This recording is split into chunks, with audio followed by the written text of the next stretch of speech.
Hello, I'm Nathan Leahy and welcome to Next Week in Gaming. So first up we have a rather varied bundle, and this is of course the Humble Codemasters bundle. Now this includes a nice variation of games, and this has got a couple of Grid, some Dirt, some Overlord and some random other games thrown in there because of course Codemasters managed to get the IP from the THQ sale when Overlord was up for sale.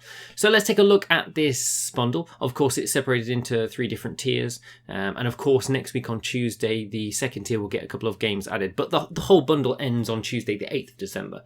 So let's look at the first tier.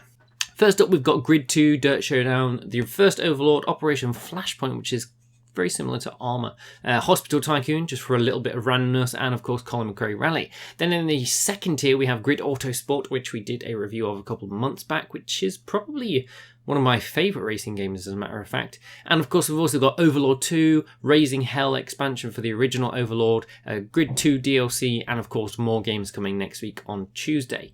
And finally, in the third tier, we've got a $15 tier, which is of course Grid Autosport Season Pass, Dirt 3 and Grid 2 all-in-one DLC pack. So there's a hell of a lot of games, and personally I went ahead and bought it because I didn't own Grid Autosport after doing the review, and I thought, why the hell not, it's totally worth $5. So go ahead and take a look at that.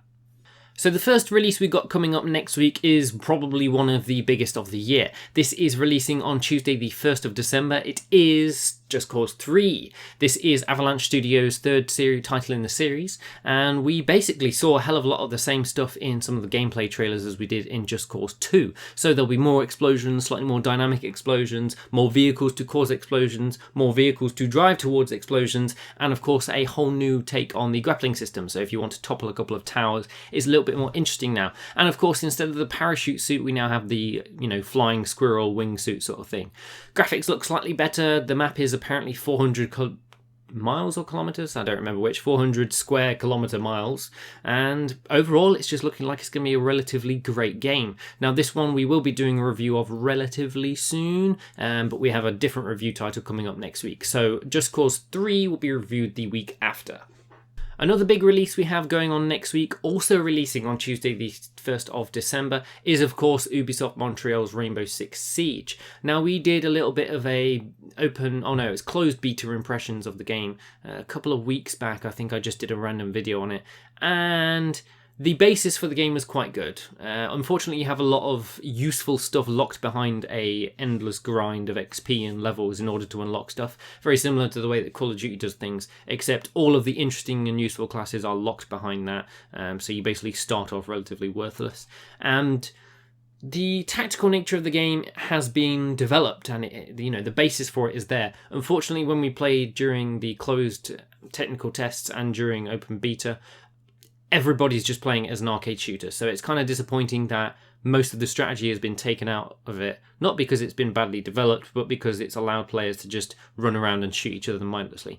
That said, the game is probably more entertaining than I found Call of Duty Black Ops 3, just the shooting mechanics, and there's tons of gadgets, tons of guns and different classes and everything, so overall I think it'll probably be a better, subjectively speaking, release than Call of Duty Black Ops 3, but of course whether or not it will be more successful is a whole different matter. Also, finally releasing on Tuesday the 1st of December is a little bit of a weird game now. I chose to quickly throw this in there because I think that there's definitely a market for this kind of game. It's got a very niche market, but there are people that are going to look at this and go, yeah, that's for me. And this is a game called Expander. Now, this is basically a game where you play a singular block, a coloured block, and you're going through these levels. And now what you can do with this block is you can expand it and contract it, and of course you can move up and down between sort of 3 layers. And the whole purpose of this game is you go through these sort of straight levels and you've got to collect stars. Now in order to collect them you just need to expand or move into their path, but of course at the same time you've got to avoid hitting any blocks. So if it's not white you're not supposed to hit it basically, and so you've got to quickly jump up and down and expand and contract in order to collect all these stars at very high speeds, and also while the camera's literally doing barrel rolls all over the place. So it's a bit of a complex looking title. I think people who are quite interested in games like I Want to Be the Guy or Super Meat Boy, it's not quite the same roguelike style, but it is definitely that sort of frustrating I'm going to die if I have no skills whatsoever sort of game. So it looks relatively interesting, obviously not for everyone, but I definitely feel like there's certainly a market out there for this one. Coming out on Wednesday the 2nd of December is a game called Valhalla Hills. Now this has been in early access since August, I believe. This is by Fanatics, same people who made Settlers 3, and it's being published by Daedalic Entertainment. And for you to land a publisher like that, your game's got to be pretty good. So far the reviews on the Steam webpage have actually been remarkably decent, and this game is basically you're a Viking and you've died an honourable death, but the gods have decided no, you're not going to get your rewards, and so you basically build a settlement, and the whole purpose is to survive and make it to the top of this hill, the Valhalla Hills, into a portal, yell at some gods and demand that they give you your honourable prize for dying with honour.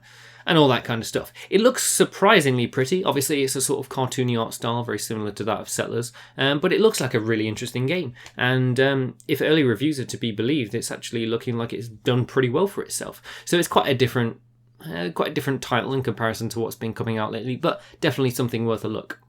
So finally, onto our review title, which is being published on Thursday the 3rd of December. This is Thea The Awakening. Now, I covered this a couple of weeks back in one of our Next Week in Gaming episodes, and it looked quite unique and interesting. Now, this is basically a turn-based strategy game with a little bit of roguelike elements, because you jump into a randomly generated map, and the map is huge, by the way, and you sort of go around scavenging with an expedition while trying to survive and expand your village and craft items. But, you know, if your village dies, then that's it, game over, you start again. And so what you do is you choose yourself a god, and you can unlock other gods by completing various other sort of objectives in the game, if you will, and unlock more, and then the next time you play you got more stuff. So the map is massive, and you've got all this turn-based strategy crazy stuff going on, except the battles aren't done in Heroes of Might and Magic style. Instead, the battles are completed in a Gwent style card system.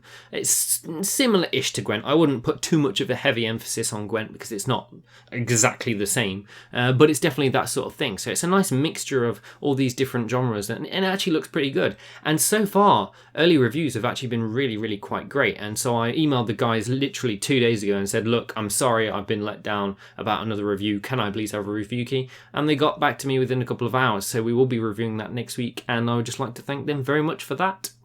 So that's it from us at NextPowerUp. Join us next week on Thursday for our weekly review, and of course next week on Saturday for our next Week in Gaming episode. As usual, leave your comments in the section below for what you guys have been playing. Now, I have been dabbling more into Kerbal Space Program, except you know how I started all those careers? Well, I ended up starting a science one again this time, because apparently I'm terrible at managing funds and bankrupted my space agency. Of course, there was also the Steam Autumn Sale, so let us know if you've been spending lots of dollar on that. Of course, we also have a sister channel and sister site, which is Tech Power Up, so go on ahead over there for some tech news, and of course, if you have any tech problems. So, of course, that is the end of this video, and we'll see you guys next week.